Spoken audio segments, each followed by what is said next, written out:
Hey guys, going on? My name is Josh. My name is Clay. My name's Reagan. And welcome to the Newfie podcast. So we're out here today in Clay's shed doing the first podcast. So you're going to be able to get the entire uncut podcast on the website. The link for that is going to be in the description. But for those of you on the channel who are seeing this stuff, you're going to be seeing this in segments as we're taking this and kind of breaking it into the individual topics to put on the channel for you guys so you don't really miss anything. So the first thing that we're going to talk about today is going to be State of Decay 2. So for those of you who don't know, State of Decay, it was an indie game that came out on the Xbox and the did it come out on the PlayStation 3? PlayStation 3, yeah. Yeah, and it was developed by Undead Labs, and essentially what it was is like a survival type zombie game, kind of like what was that old third-person zombie game that everyone used to play? Like, Daisy? Dead Rising or Dead Rising. Dead Rising. Is that the third-person one with where the buddy's got his daughter and shit like that? An abundance of zombies. Is that what you're talking about? Yeah, Dead like Rising 3? third-person hardcore zombies everywhere. Yeah, Dead Rising. Yeah, so like it's kind of like Dead Rising, except more of a Daisy type Dead Rising. What do you guys think about that? About Daisy or Like do you think Dead Rising is kind of like a Dead Rising Daisy mix? Is kind of like what State of Decay is? I mean, the thing is, I certainly have the knowledge of Daisy. I mean, State of Decay, since I have a gross amount of hours clocked into the game. I purchased it on Xbox when it came out, but then when I got my new computer, I bought it on that just because I would like the better looking graphics and stuff. But the game is certainly different from what you'd expect from a normal zombie game. I mean, it's not as... I mean, it's more linear than Daisy, because there's technically no story for Daisy. It's just an open world survival game that you shoot other people. But it's just a single player game where you're just fighting off hordes of zombies and you're trying to escape the area where it's contaminated. But, I mean, yeah, for anyone who wants to try a third-person survival zombie game, I mean, it's certainly one that I would check out. It's pretty cheap on Steam, and I'd say it's cheap on the marketplaces now as well. Yeah, the game, for those of you who don't know, it focuses around like permanent kind of death of characters. So to put that into context, when you play as a character, don't get too attached, because if he dies, he dies. Like, you're not getting him back, and that was a cool addition. And I'd like to add a point there, Josh, because like when you start playing State of Decay, you have two characters that you play as. I can't remember their names because it's certainly been a while. I think the second character was named Ed or something like that. I'm not really sure. But each character you play as has their own set skills, first of all. Now, you can obviously level them up when you use, just say, guns or just blunt weapons or melee weapons or anything like that, and like your car driving skill and survivability skill. Because there's backstories on different characters. Like, I know one girl that you can find, she has like a military background. Oh, yes, I know what you're talking about now. I wasn't even thinking about that. So she has like a better ability using guns than just say as the guys you start off as, which are just college students. And you also progress those skills depending on the way that you play that individual character as well, I'm pretty sure. Yeah. So there's a bit of a morale status as well. I mean, when you play as the first couple guys and how you react with certain options and stuff, people will look at you a certain way. So I kind of like the choice of that way. I mean, you can save certain characters, you can leave them. There's a lot of different ways you can play the game. So Reagan, how would you categorize? How would you describe State of Decay to somebody who's never really played it before? I'm completely out of the loop on this subject, but okay, so let me get this straight. So we're talking third-person zombie survival game, like Daisy, but with a plot. But with plot. With a plot, and it's only single player, but every character you play as, you have to, if you want to have like lots of characters to play as, you need to befriend those characters in-game. So in-game, you may be in the same group of survivors, but you might only have one character in a group of 7 or 8 survivors that you can fall back on if your main character dies, because you have to literally build these friendships with the characters. It's a really dynamic aspect to the game. My hand's up. I'm going to cut in there. Interject. Yeah. So like what Josh is saying there, you build friendships with these characters, and the thing is, like, you have to be friendly enough with these characters that you can play as them. Because you can't play as every single character you find. You have to build a relationship. You have to build a relationship with them. And the coolest thing about it is, like, just say you're at a point where you don't have any characters and you only have like 1 or 2 left, that maybe one of them is sick and got bit or something like that. You only have 1 character to fall back on. So if that character is dead, then you're left with someone who's injured. You know what I mean? So at your main base, I won't really spoil anything. I mean, I know the game's a few years old, but I still won't give out much spoilers. But in your main base, one of your companions will pick up the stress signals on her radio, and will say, okay, this settlement needs help, or there's a person that's giving out a distress call that needs to be saved. And if you go down there and help this person fight off the zombies, or if you're too late and can't save them and die, well, that's it. But if you save them, they'll come back to your settlement, and you'll have built up enough reputation with them that you can play as them. As well as that, there's also base building. We haven't said that, and that is a major component of the game. You literally have the ability to establish things called outposts. We all know what an outpost is, but you literally get to choose an area, and particularly different buildings, whether it be a store or an old household, to set up your new outpost in, and you can expand on that. You can move around, and it's also a decent-sized map, so like there's lots of variety of places you can essentially have your base. But overall, what were the things that you didn't like about State of Decay? I mean, there's obviously a few things, but I think the major problem with State of Decay, I've always found, like, just say you found a cool car or something like that you were driving, and it just blows up, per se, it gets destroyed by the zombies. There's always, like, another car around the corner. I found there was just too many usable vehicles. Yeah, I can relate to that. It didn't feel as difficult as it should have. I mean, as it stands, without the vehicles, like, playing the game as it was without the vehicles was really fun. It was at times challenging, depending on if you had hordes of zombies coming at you or not. But the second you got behind a vehicle, you were invincible, right? Yeah, I mean, like, if they hopped onto your vehicle, you always had bash buttons where you could open up your door and slam them off. Or just, like, drive into something and not worry about your car taking too much damage. And besides the fact, if your car got blown up by a zombie, that was it. But I've always found if you didn't have any zombies on your vehicle, your car was pretty much invincible. Yeah. I found. Yeah, definitely. And also fuel. I don't recall vehicles ever, like, running out of fuel. Yeah, I think it had a fuel bar, but I never really found myself running out of fuel. I don't recall a single time, and I did put a lot of hours into the game on both PC and the Xbox, but I don't recall a single time where I had to actually refill the vehicle. So maybe that'd be a cool feature to see in the second one to kind of, like, adapt it more. This isn't really about State of Decay, but I always find with open world games, now this is just my opinion on this subject, but I always find with open world games that when you beat the game, it always feels like it's always repetitive, or there's not enough to do, or you're always in this spot where I kind of want to play the game, but there's nothing for me to do. I can second that. Yeah. Especially, say, the Fallouts, for example.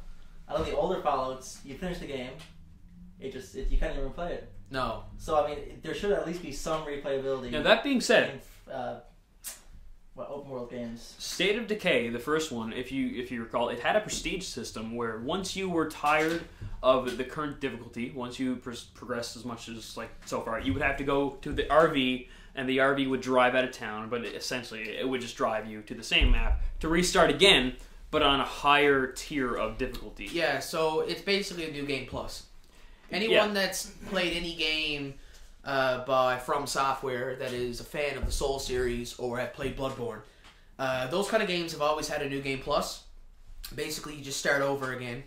You'll keep all your gear and stuff, everything you got from the base game, but it starts you over from the beginning in just a higher difficulty with the same gear and everything, but it has better stats and enemies are harder, they drop better things. It's just New Game Plus. Yeah. So State of Decay 2 is supposed to be coming out next year, I am pretty sure. And it's a multiplayer version of the first State of Decay. And I'm really looking forward to that because I remember we talked about that in particular when the game first came out, how it would be an amazing multiplayer experience if you really could do that. And not necessarily like an online, like multiple people are but playing. A co-op. Just a co-op experience. Yeah. It would be so much better. Yeah, I think that, like, personally, I found State of Decay was one of those few games that released. There wasn't that much I found missing. More so, there were things that I noticed, like bugs or glitches, or hey, like, I've been doing this so many times now, it's kind of getting boring. But, like, as a base game, I never did find it, like, less than what I wanted or more than what I wanted. It was exactly what I paid for, and the quality of the gaming I got was better than what I actually felt like I paid for. If you know what I mean. Especially where it's an indie game and it was never a full price game. Yeah, for sure. I mean, they've had Undead Labs has had great success ever since they came out with State of Decay 2 or State of Decay, and that is literally like if you go into the Google Trends and you type in State of Decay, it's just like you can see why they're doing it again. Right? It was a highly successful game. Lots of people play it still, and it's mainly because it's also just like a replayable game. I mean, if you get bored of the game, yes, you leave for a bit, but a few months you come back, and it's like playing a new game again. I mean, that's like any game you play, you burn out from it if you play too much. But on that note, I guess we'll talk about a different game. I know that Reagan can express his opinion on this one. Was it just me, or was Fallout 4 a bit of a disappointment? In my opinion, not so much a disappointment. It was just, I think we all had our expectations a bit too high. I don't think the game was ever going to live up to the hype that some people had for it. It was kind of guilty of the same thing that went down with the Grand Theft Auto 5, possibly. It's just, you picture something in your head.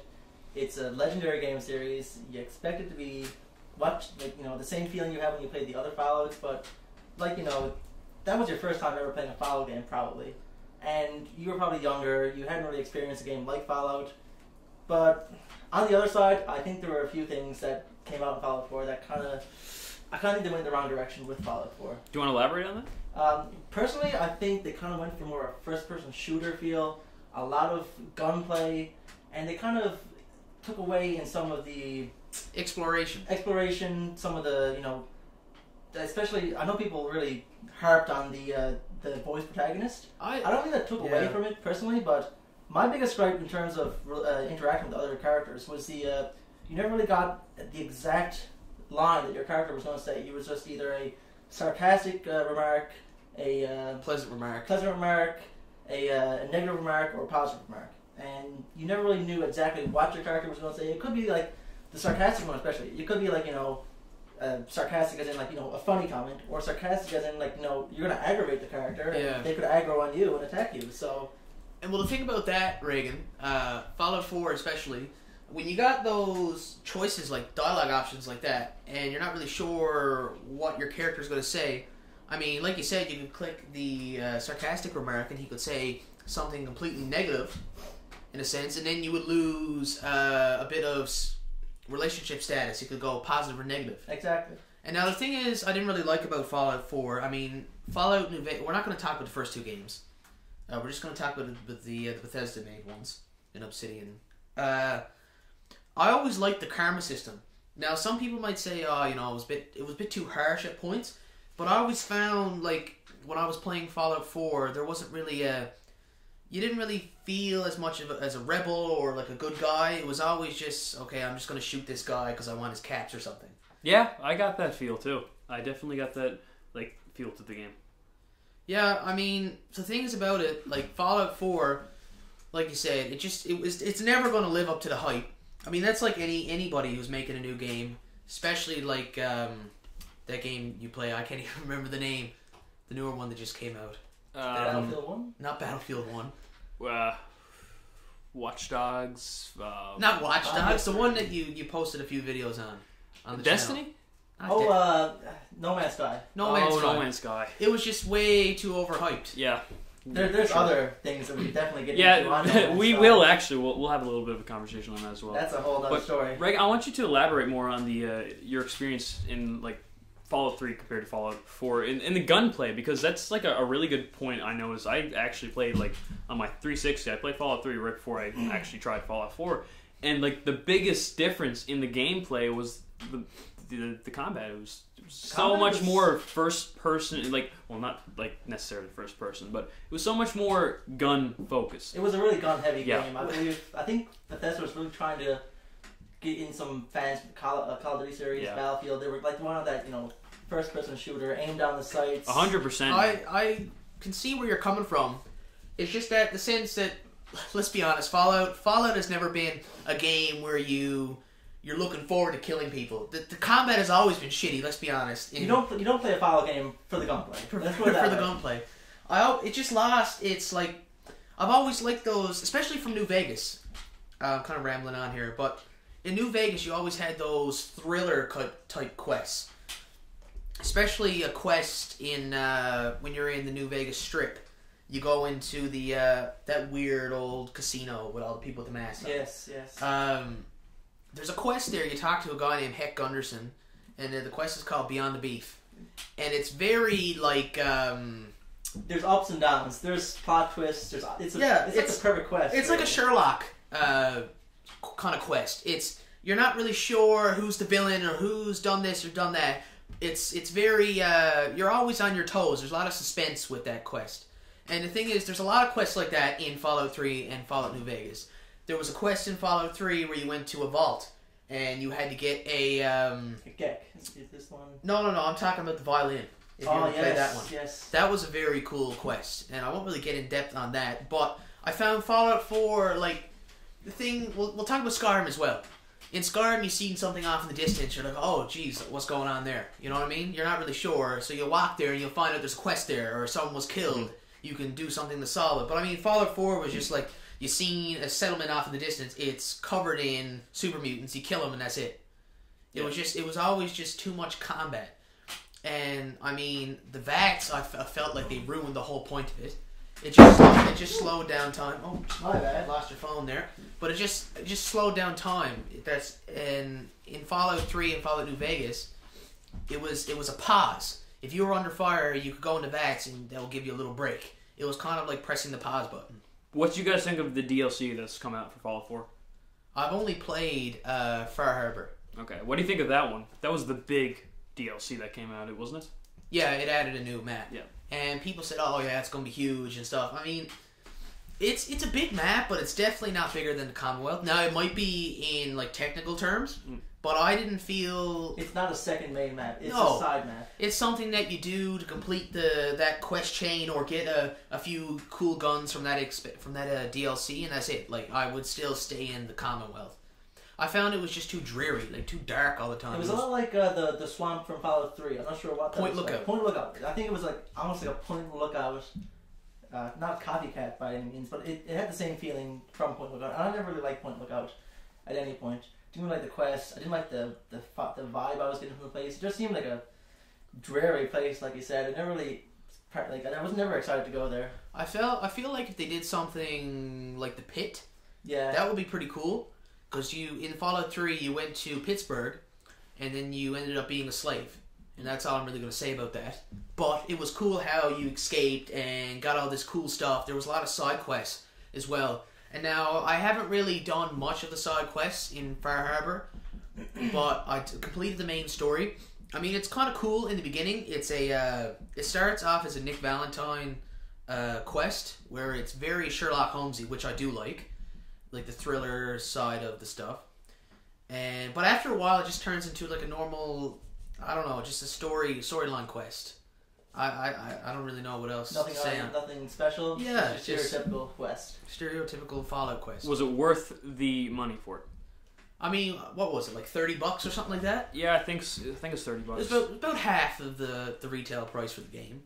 I mean, yes and no. Like, yeah, they put a lot of time in the area, and then the NPCs are pretty cool and stuff, and you can kind of relate. But I just felt like it didn't really live up to the hype of it, right? So back to the hype. The hype seems to always be the killer of games, right? Especially these days. Like, yeah. I know older games that came out, you weren't expecting anything too special. You get it and like, wow, great game. But nowadays, these games are built on the shoulders of the predecessors, like, the Fallout 3s, the San Andreas, the GTA 4s.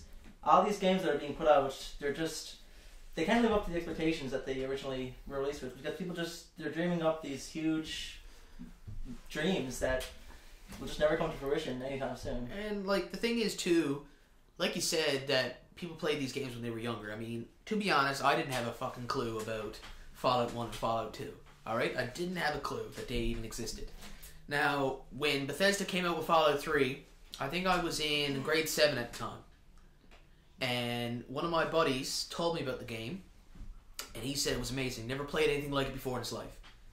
And Fallout 3 came after Oblivion, but I played Oblivion later on. I still thought that game was amazing, but when I first got my hands on Fallout 3 for the Xbox 360, I thought it was the best thing I've ever played. I've never played an open world game like it before. And the thing is, like, we didn't really have any expectations for the game. We didn't know what it was going to be about. We didn't know what it was. I thought it was going to be a horror game, looking at the front cover of that big mech on the front, saying Fallout 3 and all the green and stuff like that. Some Resident Evil style. Yeah, that's what I was expecting. You don't expect the exploratory survival game that you get with the game. You expect kind of a dark, and it is dark, but by no means it's horror. It's a horror game. No, I thought it was going to be very linear, like a normal shooter. What it comes down to, I think, though, is for why hype really is like the main killer of games today. I think it's just the extent that a few companies, like the grip that Activision, for example, has over this just gigantic array of games. They literally are one of a few companies that have basically a monopoly on the gaming market. And as the years have progressed, and as the games have become more and more developed, more and more advanced, better suiting the players' needs, they've poured more money now. They're just pouring so much money into advertising versus into the game.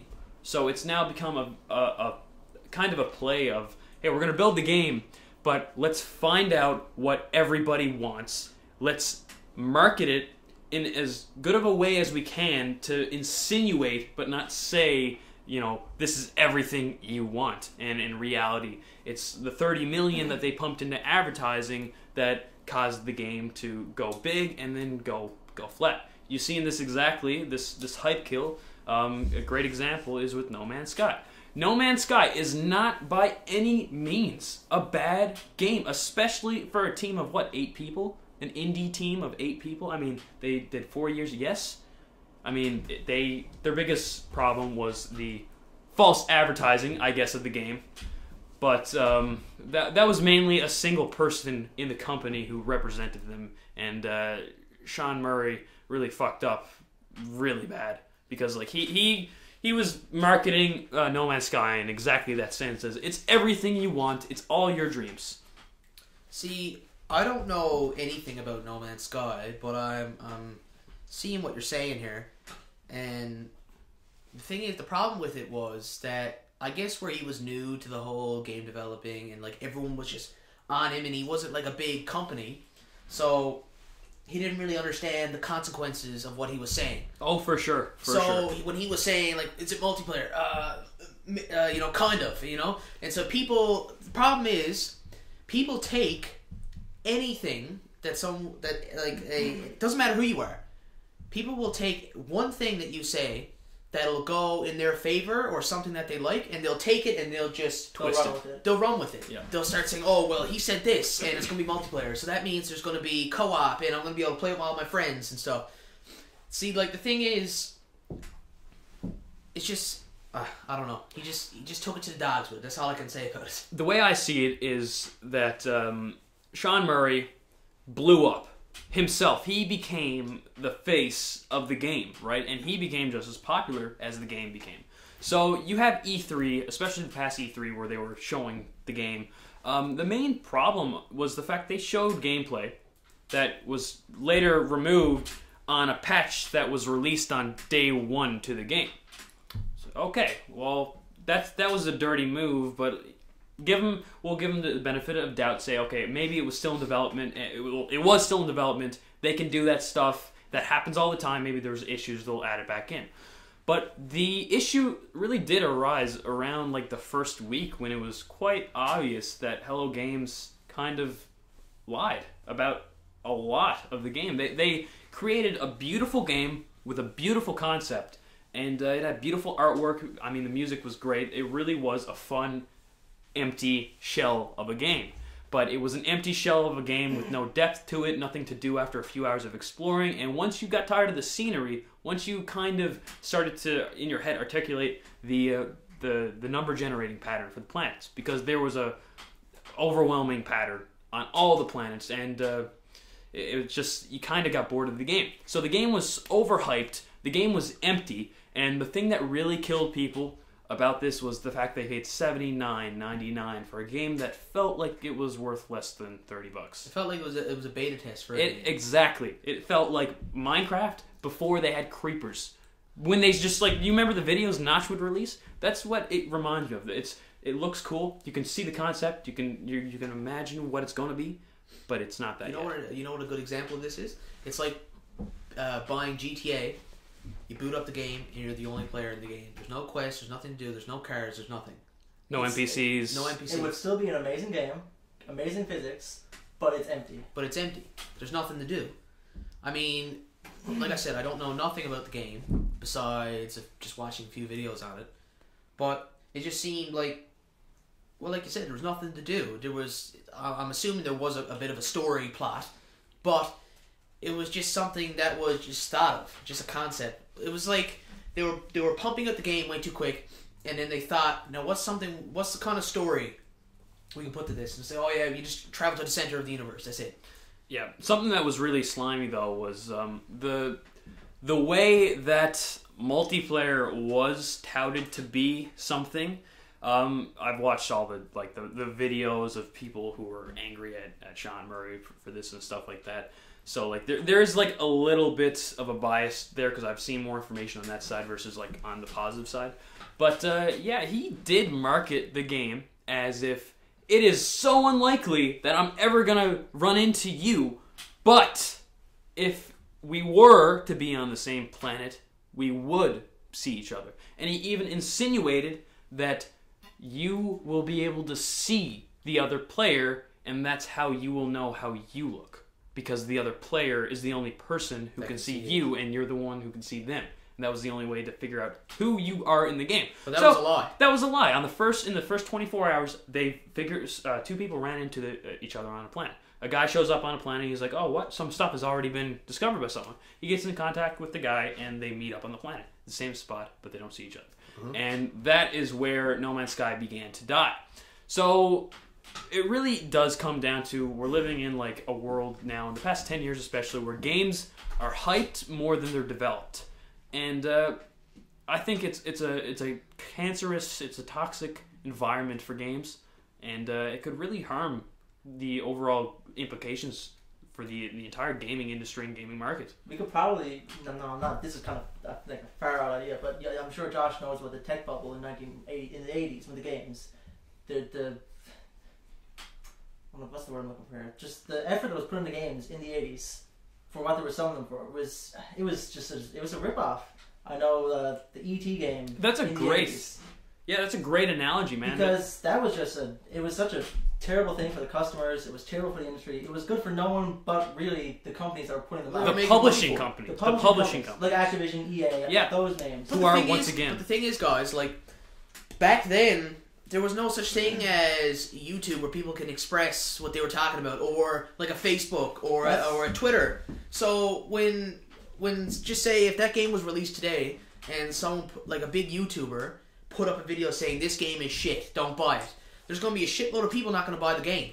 Yeah, but the thing is that's not entirely true, because yes, we have YouTube and social media, but that's another medium. That's another way for them to advertise, especially social media, where they can have multiple ads. They don't have to be actually in your face playing, so they can kind of subconsciously be influencing your opinion.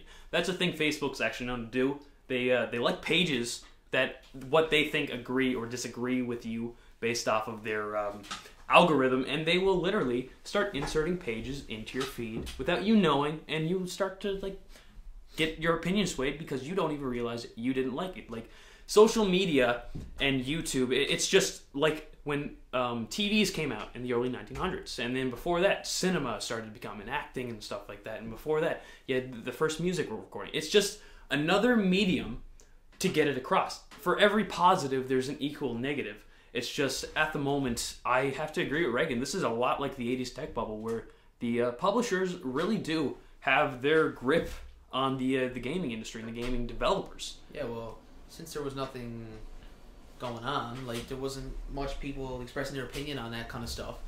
I mean, developers could just say, okay, hey, we got this amazing game, and, you know, just pump the shit out of it with advertisement and make it look good. Yeah. And then you get your hands on it and you realize it's garbage. Which was pretty much what happened with And No Man's Sky. It was a lot easier in the 80s to get away with that. But now with YouTube, like And social medias, yeah. it is a lot more difficult to get away with it. But I think games like take for example Call of Duty, they're really pumping out less and less technical, like, new stuff every year. It's kind of the same run-of-the-mill shooter, same engine for the past, I don't know how many years, 6 years? The thing that turned me away from Call of Duty the most was that they went from, okay, like, changing the game's, like, time period and, like, upgrading their graphics a tiny bit, like, as every game came out. But then they started completely changing the game, like making you fly when you fucking jump, and then they went into the future, and then they kind of went crazy with it, and then it just kind of became a really open money haul, right? It quite honestly, like, the yearly COD thing, everyone knew was like, okay, they want money.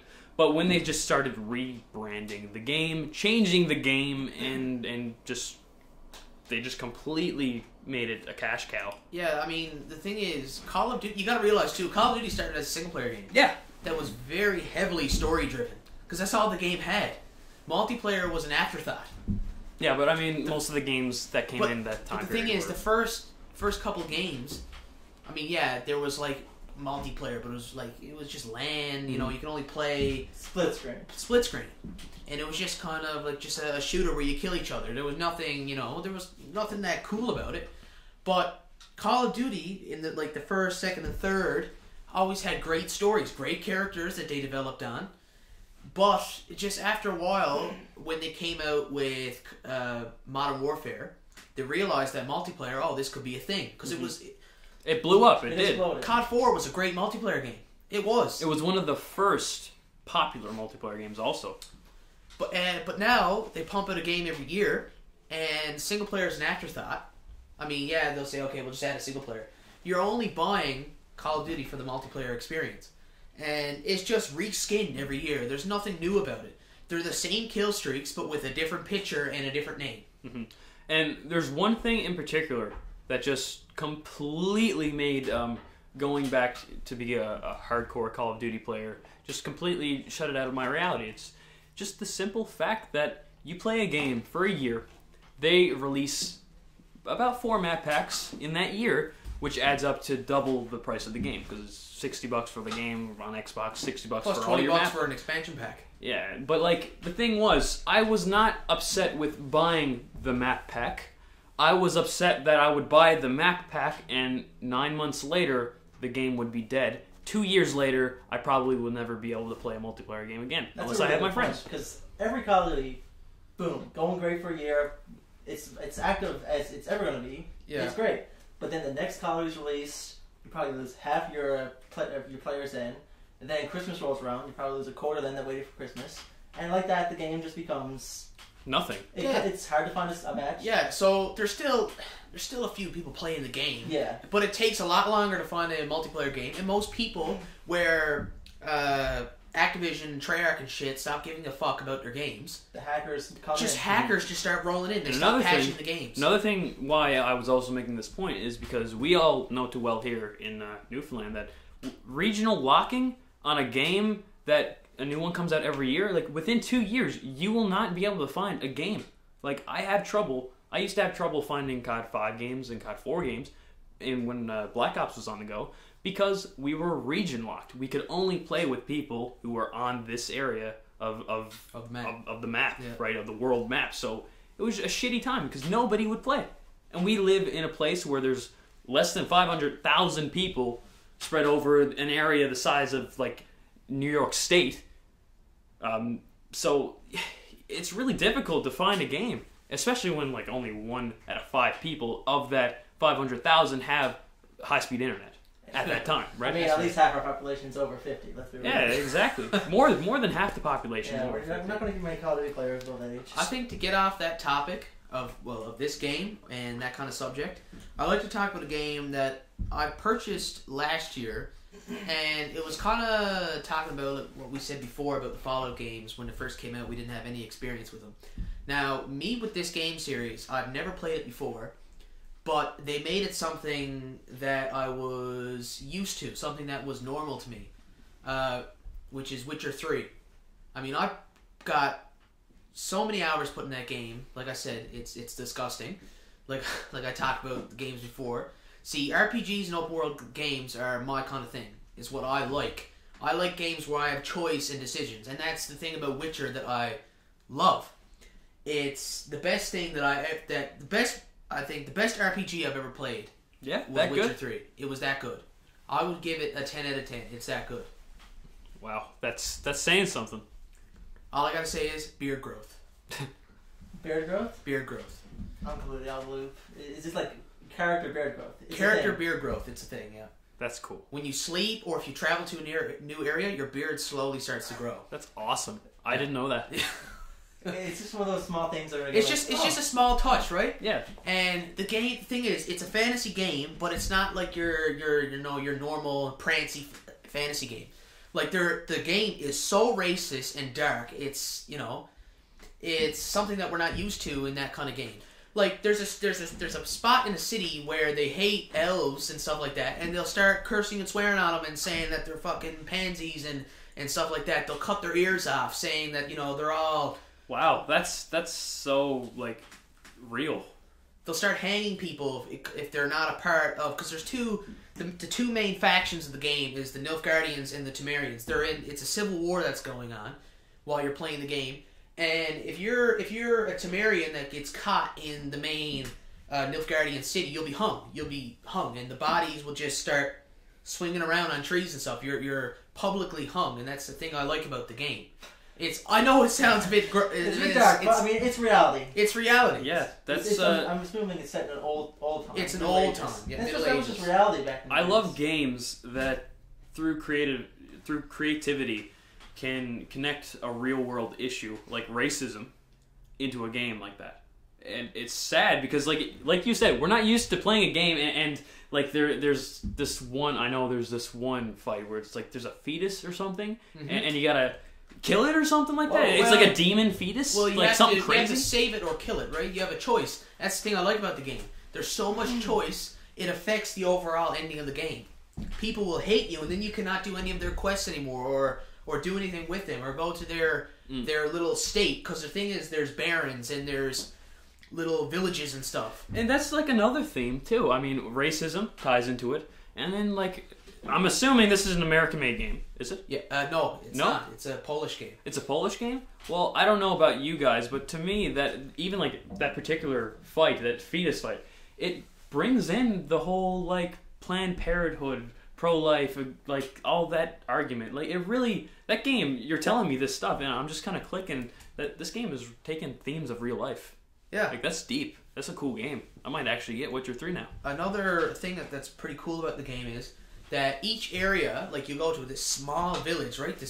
Each village could be different. It's completely different. You could go to a village where everyone is there, like baking bread and fishing, because it's a very poor village. There's people crying and stuff like that because they're living in the poor times.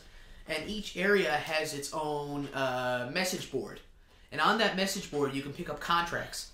And so just say there's a contract there saying, talk to this lady, her house is haunted or something like that. Mm-hmm. You go figure out and find the reason why it's haunted, and you go back and tell her what you can do, if you can help her or not.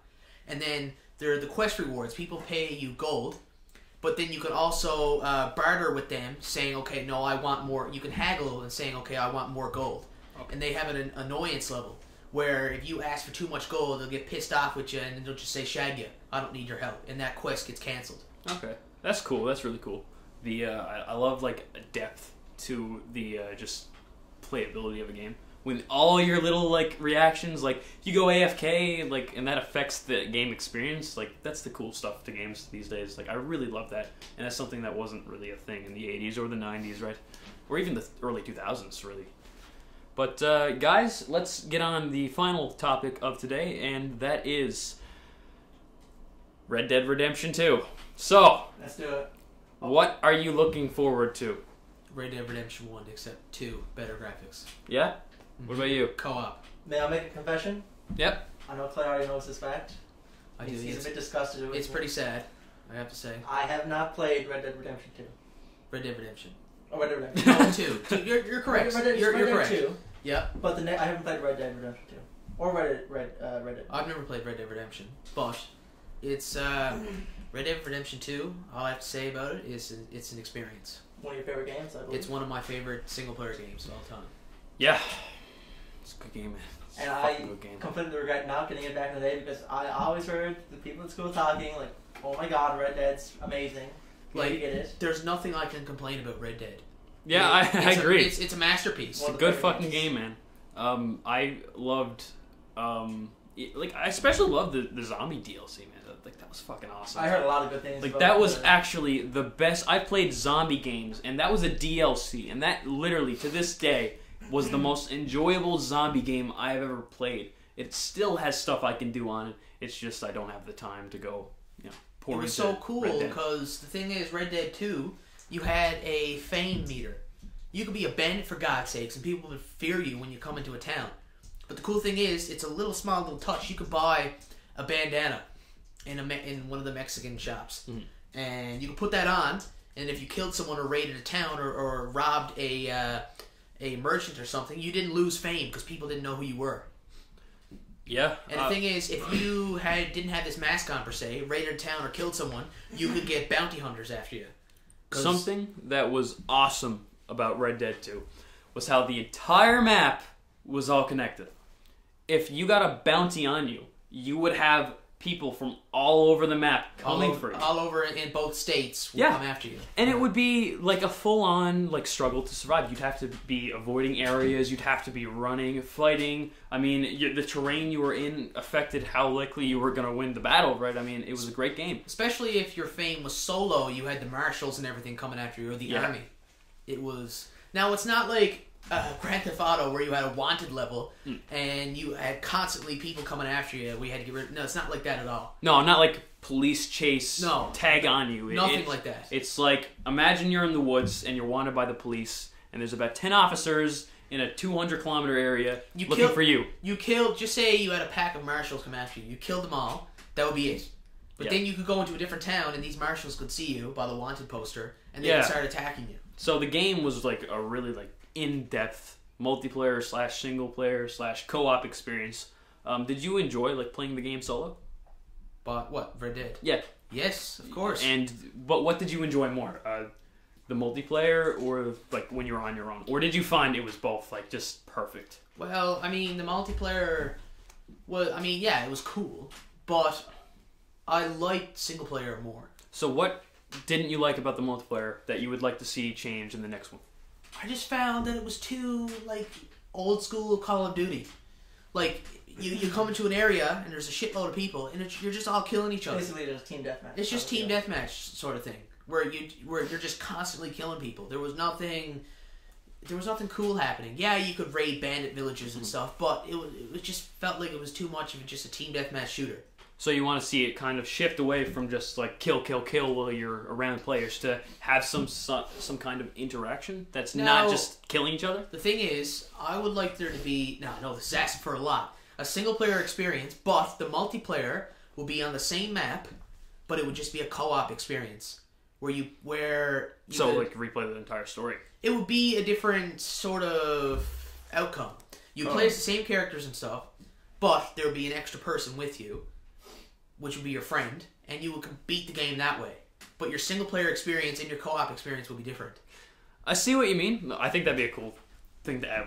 It would never happen. It would never happen. It would never happen. Yeah, you'd need 2 development teams for the same thing, and I doubt anyone's gonna pour that much time into that. They'd rather pump it into advertising. But see, the thing is, why the game I feel like it would be hard to do co-op and play it solo is that the characters have to refer you as they can't refer to you in first person. They can't speak to you, okay, just say, I don't know what your character's name is going to be. But if someone talks to you, okay, John, I want you to do this, they would say, you guys are gonna have to go over there. Like it's gonna always have to be plural. Yeah. Unless they do 2 lines of dialogue for each. No, that's been done as well. There have been games. I'm trying to think of one. It's on the tip of my tongue, but there have been games where they have recorded like the different voice acting interactions going on. Overwatch, doesn't that have like a? Maybe it's the wrong game I'm thinking of. Are you thinking of like like they record all these different names? Yeah, they record like in multiple different. Okay, so I know Fallout 4 did that. They recorded 1,000 different names. But that was just one character. Yeah, I know. And no one refers to you by your name. Yeah, for sure. There's like 5 instances in the whole game where actually refer. Yeah, see, that's the problem with games like that where you name your character.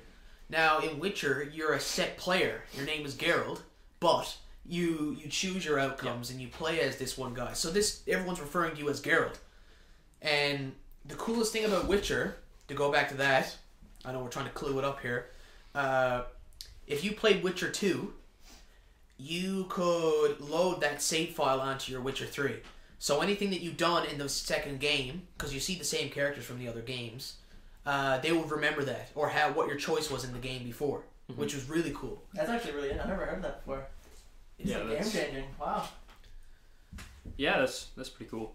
So in Red Dead, just to be clear, you're kind of more so focused towards like enjoying a single player co-op experience more so than the Old West warfare style that it kind of was. The multiplayer of the next Red Dead. Oh, I'm not really sure. I don't know. So you're just kind of like waiting to see. I'm just trying to hope for the best. Yeah, personally, I don't know what like to hope for because, like you said earlier, I found the 360 one was so enjoyable. I didn't have complaints. I was never bored.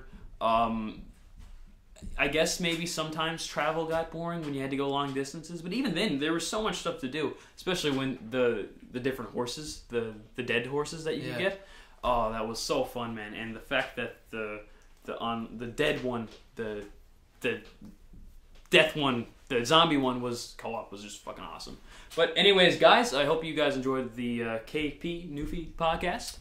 Once again, I'm Josh. I'm Clay. And I'm Reagan. And have a great day. We'll see you next week around the same time. And overall, we just hope you guys enjoyed this.